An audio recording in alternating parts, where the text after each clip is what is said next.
യുണൈറ്റഡിൻ്റെ almost എല്ലാ match കഴിയുമ്പോഴും ഞാൻ വന്നിട്ട് വീഡിയോ ചെയ്യാറുണ്ട്. അപ്പോൾ ആ വീഡിയോ കാണുമ്പോൾ ചില ആൾക്കാർക്ക് കുരു പൊട്ടുന്നുണ്ട്. ഇത് ഈ ഒരു ചാനൽ തുറന്നു വെച്ചിരിക്കുന്ന ഇവൻ ദുരന്തം മാത്രം വിളമ്പാനാണെന്ന് പറഞ്ഞുകൊണ്ട് കമൻറ്റ് ചെയ്യുന്ന കുറേ ആൾക്കാരുണ്ട്. അപ്പം അവരോട് എനിക്ക് പറയാനുള്ളത്, നമ്മുടെ ഈ ഒരു ടീം കുറേ വർഷങ്ങളായിട്ട് എന്താണ് നമുക്ക് തരുന്നത്? നമുക്ക് മനസ്സമാധാനം തരുന്നുണ്ടോ? ഈ ദുരന്തമല്ലാതെ, ദുരന്ത വാർത്തയല്ലാതെ എന്തേലും ഇവിടെ നടക്കുന്നുണ്ടോ? അപ്പോൾ അത് ഞാൻ തുറന്ന് കാണിക്കാൻ വേണ്ടി ശ്രമിക്കുമ്പം പലർക്കും കുരു പൊട്ടുന്നു. ഇപ്പം പുതിയ മാനേജർ വന്നിട്ടുണ്ട്, അതുകൊണ്ട് തന്നെ നമ്മൾ പ്ലെയേഴ്സിനെ പ്രൊട്ടക്റ്റ് ചെയ്യണം എന്ന ആറ്റിറ്റ്യൂഡ് പലർക്കും ഉണ്ട്. നമ്മൾ മാനേജറിനെയാണ് പ്രൊട്ടക്റ്റ് ചെയ്യേണ്ടത്, അല്ല പ്ലെയേഴ്സിനെ അല്ല. കാരണം ഇവന്മാർ ഞാൻ കഴിഞ്ഞ ദിവസം ഒരു ഫോട്ടോ കണ്ടാണ്, റാഷ്ഫോർഡിൻ്റെ ഒരു ഫോട്ടോ. റാഷ്ഫോർഡ് നമ്മുടെ വാൻഗാലിനെയും അതുപോലെ തന്നെ മൊറീഞ്ഞോയെയും പിന്നെ സോൾഷെയറിനെയും ടെൻഹാഗിനെയൊക്കെ തട്ടിയിട്ട് അമോറിമിൻ്റെ വാതിൽക്ക് നിൽക്കുക കത്തിയായിട്ട് അവനെ തട്ടാൻ വേണ്ടി. അപ്പോൾ ഇതൊക്കെ ശരിക്കും പറഞ്ഞാൽ റിയാലിറ്റിയാണ് സംഭവം. ഇപ്പോൾ ഇങ്ങനത്തെ പ്ലെയേഴ്സ് ഇവിടെ നിൽക്കുന്നു, യാതൊരു പ്രശ്നവും ഇല്ലാതെ ഇങ്ങനത്തെ പ്ലെയേഴ്സ് നിൽക്കുന്നു. വീണ്ടും നമ്മൾ കുരുതി കൊടുക്കുന്നത് മാനേജേഴ്സിനെയാണ്. പക്ഷേ ടെൻഹാഗിൻ്റെ കാര്യത്തിലൊന്നും ഞാൻ ഒരിക്കലും പറയത്തില്ല, നമ്മൾ ആവശ്യത്തിൽ കൂടുതൽ സപ്പോർട്ട് കൊടുത്തിട്ടുണ്ട്. അത് അമോറിമിനും നമ്മൾ കൊടുക്കും. 2-3 സീസണിനടുത്ത് പുള്ളിയുടെ ഒരു ടീം ബിൽഡ് ചെയ്യാനുള്ള ഒരു സ്വാതന്ത്ര്യം, ആ ഒരു ഫ്രീഡം നമ്മൾ കൊടുക്കും. ഇപ്പോൾ അമോറിം ഈ ഒരു ടീമിലോട്ട് വന്നിട്ട് പുള്ളി ചെയ്യുന്ന ഏറ്റവും നല്ല കാര്യം എന്താണെന്ന് വെച്ചാൽ, പുള്ളിയുടെ ഫിലോസഫിയിൽ നിന്ന് വിട്ടുപിടിക്കുന്ന പരിപാടി പുള്ളിക്കില്ല. അതിൽ നിന്ന് യാതൊരു കോംപ്രമൈസും ഇല്ല. അത് മാത്രമല്ല, നമ്മൾ ആ ഒരു അമോറിം വന്നു കഴിഞ്ഞപ്പം അമോറിമിൻ്റെ ഫിലോസഫി നമുക്ക് കറക്റ്റായിട്ട് ആ ടീമിൽ കാണാം. കറക്റ്റായിട്ട് എങ്ങനെ അവർ ബിൽഡ് ചെയ്യും, എങ്ങനെ ബോൾ പ്രോഗ്രസ് ചെയ്യും, ഇതൊക്കെ കറക്റ്റായിട്ട് നമുക്കതിൽ കാണാൻ പറ്റുന്നുണ്ട്. ഇതിപ്പം ഫൈനൽ തേർഡിലെ ഡിസിഷൻ മേക്കിംഗ് കാര്യങ്ങളൊക്കെ പ്ലെയേഴ്സിൻ്റെ മണ്ടയ്ക്കാണ്. അതും ഇനി ഇഞ്ചെക്റ്റ് ചെയ്യണമെന്ന് പറഞ്ഞിട്ട് മാനേജറിൻ്റെ മണ്ടയ്ക്ക് നമുക്ക് കയറാൻ വേണ്ടി പറ്റത്തില്ല. കാരണം ഈ പ്ലെയേഴ്സ് എന്നൊക്കെ പറഞ്ഞാൽ ഓവറോൾ അവരുടെ ഗെയിം, ഓൾമോസ്റ്റ് എല്ലാ പ്ലെയേഴ്സും അവരുടെ ഗെയിം ഡെവലപ്പ് ചെയ്ത പ്ലെയേഴ്സാണ്. അപ്പോൾ അവരെ ഇനി ഒന്നേന്ന് പഠിപ്പിക്കണോ? അതൊന്നും നടക്കുന്ന കാര്യമല്ല. ഇന്നത്തെ മാച്ച് കാണുമ്പോഴും ശരിക്കും പറഞ്ഞു കഴിഞ്ഞാൽ ഈ ഓപ്പോസിഷൻ ഈ ഒരു സെറ്റ് പീസസിലുള്ള അവരുടെ കഴിവിനേക്കാളും കൂടുതൽ നമ്മുടെ ഡിഫെൻഡിങ് ആണ്.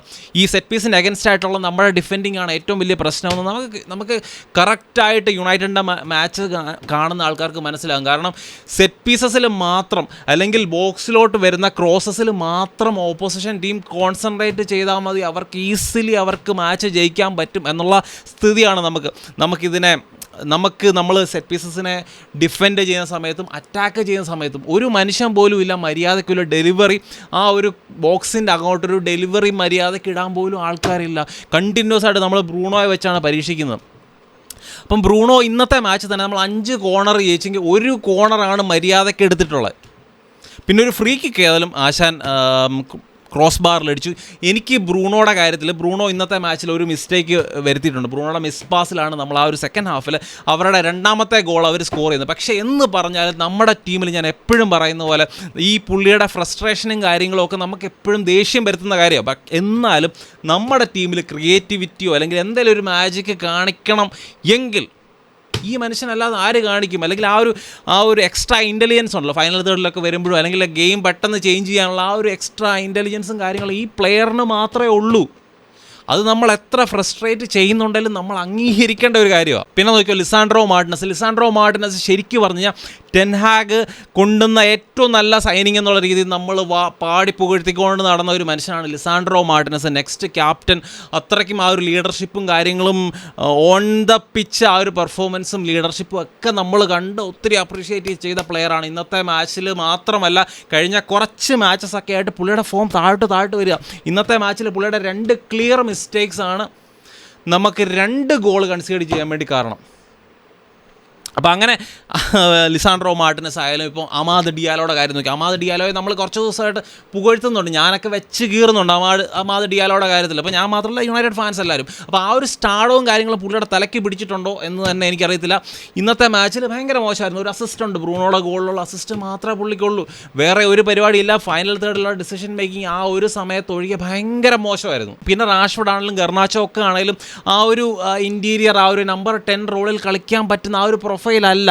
ഈവൻ എനിക്ക് തോന്നുന്നത് റാഷ്ഫോർഡും പോട്ടെ, ഗർണാച്ചോയ്ക്ക് വേണമെങ്കിൽ ആ ഒരു ചെറിയ ചെക്കനായതുകൊണ്ട് പുള്ളിയുടെ ഗെയിം ഡെവലപ്പ് ചെയ്യണമെന്നുള്ള ആഗ്രഹം ഉണ്ടെങ്കിൽ ഹാർഡ് വർക്ക് ചെയ്ത് വേണമെങ്കിൽ ആ ഒരു ആസ്പെക്റ്റ് ഡെവലപ്പ് ചെയ്തെടുക്കാം. പക്ഷേ 27-28 വയസ്സുള്ള റാഷ്ഫോർഡിനെ കൊണ്ട് അത് പറ്റും എന്ന് എനിക്ക് പ്രതീക്ഷയില്ല. ഇപ്പോൾ അവരുടെ മൂന്നാമത്തെ ഗോൾ നോക്കിയാൽ അതിൽ ലെനി ഓറോയുടെ മിസ്റ്റേക്സ് ഒക്കെ ഉണ്ട്. പക്ഷേ ലെനി ഓറോ എന്ന് പറയുന്ന യങ്ങർ പ്ലെയർ, പുള്ളിയുടെ ഫസ്റ്റ് സ്റ്റാർട്ടൊക്കെയാണ്. നമ്മൾ വെറുതെ പുള്ളിയെ എന്നെ ബലിയാടാക്കുന്നത് ശരിയല്ല എന്ന് തന്നെയാണ് എൻ്റെ ഒരു പേഴ്സണൽ അഭിപ്രായം. പക്ഷേ നമ്മൾ ഇന്നത്തെ മാച്ചിൽ ഏറ്റവും നല്ല പെർഫോമൻസ് എനിക്ക് തോന്നിയ 2 പേര് ഉഗാർത്തെ എന്തുമാത്രം സ്പേസസ് കവർ ചെയ്യുന്നുണ്ട്.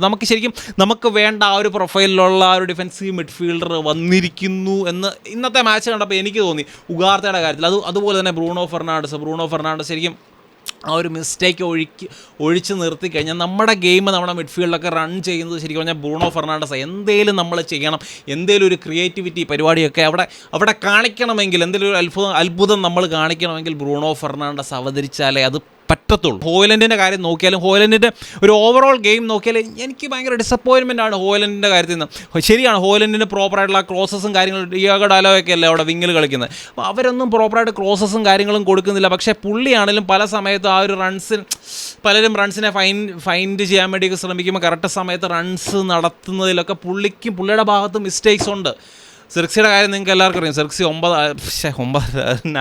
9 ആണോ 9.5 ആണോ എന്താണെന്നുള്ളതിനെക്കുറിച്ച് പുള്ളിക്ക് തന്നെ ഒരു ഇതില്ല. എന്തൊക്കെയോ നമ്മുടെ ടീം എങ്ങനെയൊക്കെയോ കൺസ്ട്രക്റ്റ് ചെയ്ത് വെച്ചിട്ടുണ്ട്. അതുകൊണ്ടാണ് ഈ ഹോലൻഡിൻ്റെ കാര്യമൊക്കെ ഇങ്ങനെ നിൽക്കുന്നതുകൊണ്ടാണ് ഈ വിക്ടർ ഗ്യോക്കോറസിൻ്റെ ലിങ്ക്സും കാര്യങ്ങളൊക്കെ ഇൻറ്റൻസായിട്ട് ഇടയ്ക്കിടയ്ക്ക് ഇങ്ങനെ വന്നുകൊണ്ടിരിക്കുന്നത്. അപ്പം എന്താണേലും ഒത്തിരി ചേഞ്ചസും കാര്യങ്ങളും കട്ടിങ് ആൻഡ് ചോപ്പിംഗ് പരിപാടികൾ ഒത്തിരി നടത്തണം. ഇനിയിപ്പോൾ അടുത്ത ആഴ്ച നമ്മളെ വെയിറ്റ് ചെയ്ത് നിൽക്കുന്ന മാഞ്ചസ്റ്റർ സിറ്റിയിലോട്ട് അവിടെ പോകണം, അവിടെ പോയിട്ട് കളിക്കണം. ഇനിയിപ്പം ശരിക്കും പറഞ്ഞാൽ നമ്മുടെ യുണൈറ്റഡ് ഫാൻസ് പലരും ഭയങ്കര കൺസേണാണ്. കാരണം സിറ്റി അവരുടെ ഫോം പോകുന്നു, ഗാർഡിയോളയ്ക്ക് ഭ്രാന്ത് പിടിക്കുന്നു, അങ്ങനെ പല കൺസേണുകൾ യുണൈറ്റഡ് ഫാൻസിനുണ്ട്. നമ്മുടെ അവസ്ഥ ഇതാണെന്ന് ഓർക്കണം. ഭയങ്കര കൺസേൺ ആട്ടോ, അവർ തകരുന്നു സിറ്റി. എനിക്കൊന്നും പറയാനില്ല. അപ്പം നിങ്ങളുടെ അഭിപ്രായങ്ങൾ നിങ്ങൾ കമൻസായിട്ട് ഛന്നം ഇടുക. ബൈ.